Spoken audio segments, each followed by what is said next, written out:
Halo, jumpa lagi bersama saya Henry Juju di channel saya. Tentunya masih sharing pengalaman pribadi saya seputar asam lambung GERD, anxiety psikosomatis ketika saya mengalami penyakit ini. Semoga saja bisa menambah informasi setidaknya teman-teman, karena cara penyembuhan setiap orang dan metode setiap orang tentunya berbeda-beda. Saya tekankan kembali, saya bukan seorang dokter, bukan seorang profesional, mentor atau psikiater, psikolog, apoteker atau segala macam yang ahli di bidang ini. Saya hanya seorang yang pernah mengalami penyakit ini saja teman-teman, dan saya berjanji ingin membagikan informasi atau pengalaman pribadi saya selama saya mengalami penyakit ini. Cuma itu saja teman-teman, semoga ini bisa menambah informasi saja setidaknya. Dan saya tetap berharap dan berdoa semoga kita semua lekas sembuh. Yang dalam masa penyembuhan semoga kita semua tetap konsisten menjalankan pola hidup yang baru kita dengan cara menjaga pola makan, pola hidup, dan pola pikir kita tentunya teman-teman. Nah, sebelum kita masuk ke video ini, ada baiknya kita bersyukur dan tersenyum terlebih dahulu agar kita semakin rileks, ya kan, melupakan segala sensasi yang kita rasakan saat ini, ya kan. Semoga dengan tersenyum semua sensasi bisa berkurang dengan signifikan, begitu teman-teman.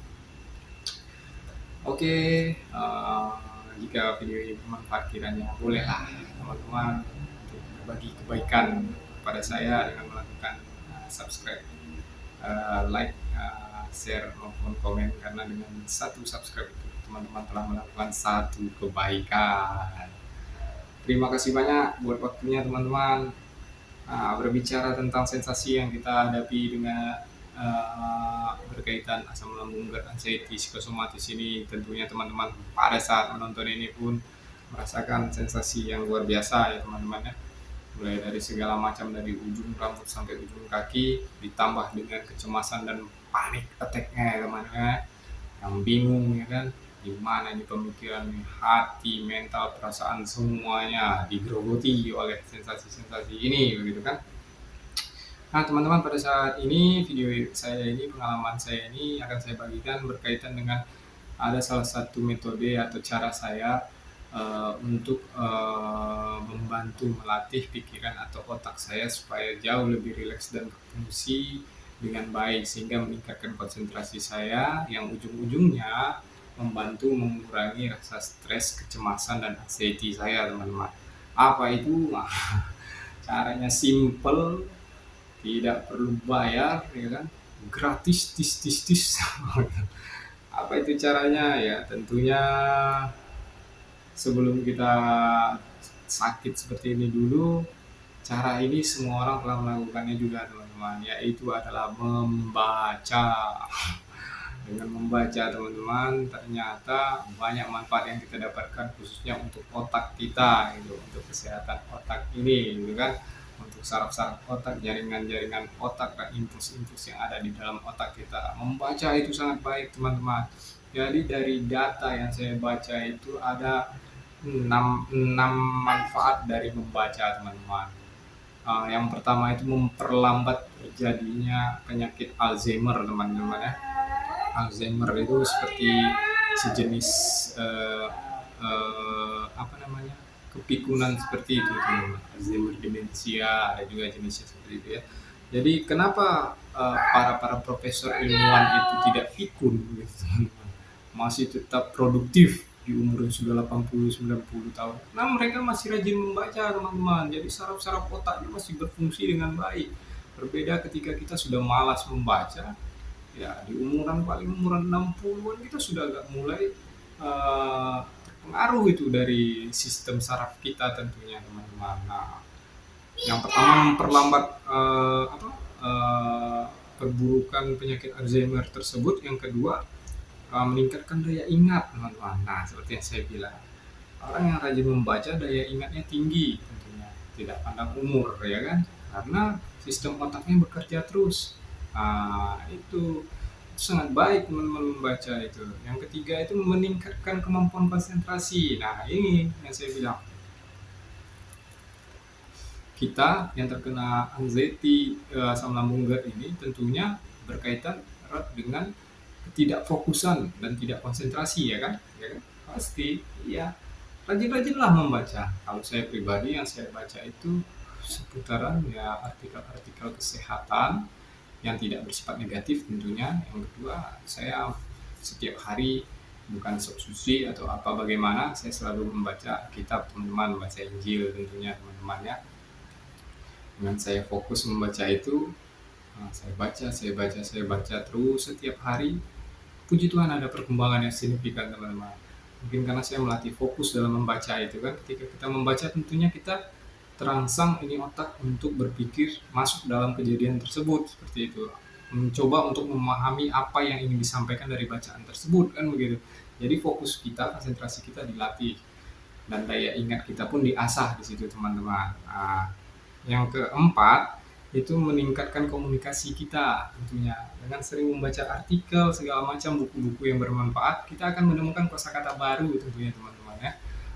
Dengan banyaknya kosakata yang kita dapat, sehingga kita berkomunikasi dengan orang lain itu bisa semakin lancar, semakin paham, dan banyak perbendaharaan kata-kata yang baru yang bisa kita sampaikan gitu teman-teman.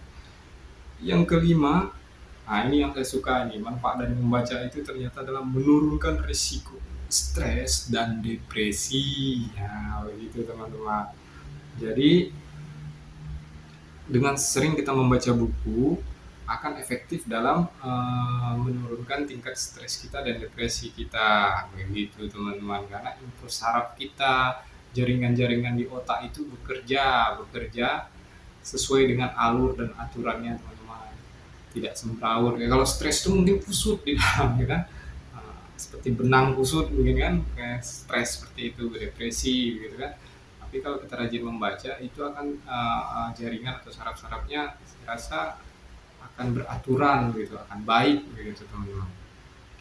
Nah, yang keenam itu membaca adalah sebagai hiburan yang murah meriah. Nah itu dia 6 dari manfaat membaca bagi saya. Cuman yang saya rasakan itu ya benar-benar membaca itu menurunkan tingkat kecemasan. Selagi kita masih terkena anxiety, GERD, asam lambung ini teman-teman, itu sangat membantu. Karena sering membaca itu membantu saraf-saraf kita semakin jauh lebih efektif lagi bekerjanya, khususnya saraf otak ya teman-teman ya. Jadi wajar saja kenapa membaca ini sangat membantu dalam kesembuhan dari seseorang yang terkena kecemasan yang berlebih, anxiety ini teman-teman ya. Saya rasakan juga itu dengan seringnya membaca. Dulu awal-awal sebelum membaca, ketika saya bandingkan, panic attack saya sering menyerang ya. Setelah saya membaca, jalan-jalan 2 bulan, rajin membaca tiap hari saya jalankan itu, panic attack mulai berkurang sampai ke sini, puji Tuhan sudah tidak ada lagi panic attack yang saya rasakan teman-teman. Kecemasan yang berlebih itu ya hilang perlahan-lahan gitu. Dan itu sangat membantu buat saya gitu. Ternyata dengan hal seperti ini membantu saya keluar dari anxiety begitu kan. Tidak perlu bayar, ya kan, gratis lah ibaratnya kan, udah bisa kita lakukan. Cuman lawan kita cuma satu teman-teman, diri sendiri, kemalasan. Kemalasan. Gimana kita mau membaca gitu, sedangkan kita nggak fokus, nggak konsentrasi, badan nggak enak bang, gimana? Ya saya awalnya kayak gitu juga dulu ya kan. Ya seiringnya waktu itu kan, tanpa kita sadari semua data-data yang baik itu kan diserap oleh alam bawah sadar kita ya kan. Lama kelamaan saya paham ternyata itu yang membantu kita dalam kesembuhan dan lepas dari kecemasan kita tersebut begitu teman-teman. Rutinkan saja dulu, jangan mengeluh terlebih dahulu, jangan bilang bagaimana nanti kalau begini, jangan, jalankan saja dulu. Saya berpikirnya begitu teman-teman, karena membaca itu tidak bayar dan tidak akan memperparah kita kan begitu menurut saya. Apalagi yang saya baca kan misalnya ya kitab suci ya gitu kan sangat bermanfaat menurut saya ya pribadi ya teman-teman. Setidaknya menambah pengetahuan atau pendekatan saya kepada Sang Pencipta kan begitu teman-teman. Jalankan saja dulu, jangan mengeluh dulu begitu. Membaca ini sangat banyak bermanfaatnya. Manfaatnya kan ada 6 seperti saya bilang tadi. Memperlambat terjadinya Alzheimer ya kan, meningkatkan daya ingat, meningkatkan konsentrasi, terus meningkatkan kemampuan komunikasi, menurunkan risiko terjadinya stres dan depresi, dan manfaat itu hiburan yang murah dan meriah gitu kan, gratis gitu ya kan, seperti itu ya. sudah kita misalnya ada kelebihan apa namanya duit atau finansial, ya banyak juga orang yang hobi membaca novel-novel yang menarik gitu kan, yang tentunya bersifat positif atau buku-buku yang bersifat membangun gitu. Jangan yang ruwet-ruwet lah yang dibaca ataupun yang bersifat negatif ya. Simpel-simpel saja. Yang paling gampang ya kitab suci saja baca teman-teman ya kan. Kalau nggak pegang handphone, scroll handphone, cari artikel-artikel kesehatan yang bersifat membangun gitu teman-teman, bukan bersifat negatif dan menakuti ataupun mendiagnosa diri sendiri. Jangan yang seperti itu teman-teman. Ya sesimpel itu saja saya lakukan, saya rutinkan dan bahkan sampai detik ini saya lakukan gitu. Dan kemajuannya sangat besar dan maintenance untuk otak kita juga sangat baik gitu. Dulu saya jarang membaca, malas membaca ya kan, sekarang harus rajin lah gitu. Karena yang bisa melakukan perubahan ya diri kita sendiri. Kalau nunggu disuruh-suruh sama orang lain ya kapan kita sembuhnya gitu teman-teman. Kalau pengen cepat sembuh ya lakukan hal yang baik dan rubah cara hidup kita yang lama dulu, cara hidup kita yang baru sekarang. Mudah-mudahan dengan usaha kita yang sekarang yang begitu maksimal dengan konsisten, ya namanya usaha tidak akan mengkhianati hasil teman-teman, percaya saja begitu. Saya takut dengan adanya kecemasan anxiety tersebut perlahan juga akan sirna gitu teman-teman. Yang penting konsisten melakukan segala sesuatu perubahan dalam hidup kita teman-teman.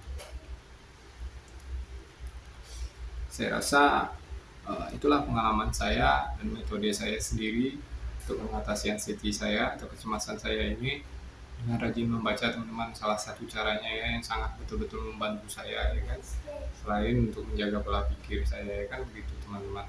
Itulah informasi sharing saya untuk kali ini. Saya berharap kalaupun ini bermanfaat bisa menambah wawasan atau informasi teman-teman dari pengalaman pribadi saya. Saya bersyukur, puji Tuhan sekali, merupakan ladang ibadah pahala buat saya ya kan. Kalaupun ada yang tidak bermanfaat dari video ini, tidak ada masalah teman-teman. Setidaknya saya selalu mendoakan teman-teman supaya sehat selalu dan bisa cepat bebas dari penyakit ini teman-teman. Akhir kata dari saya, salam, tetap tersenyum, tetap semangat dan tetap bersyukur, pasti sembuh ya, karena memang pasti sembuh dan sudah banyak yang sembuh. Jangan takut teman-teman. Akhir kata dari saya, salam hormat dari Henry Juju. Sehat, semangat dan kuat. Sampai jumpa di video saya selanjutnya. Dadah.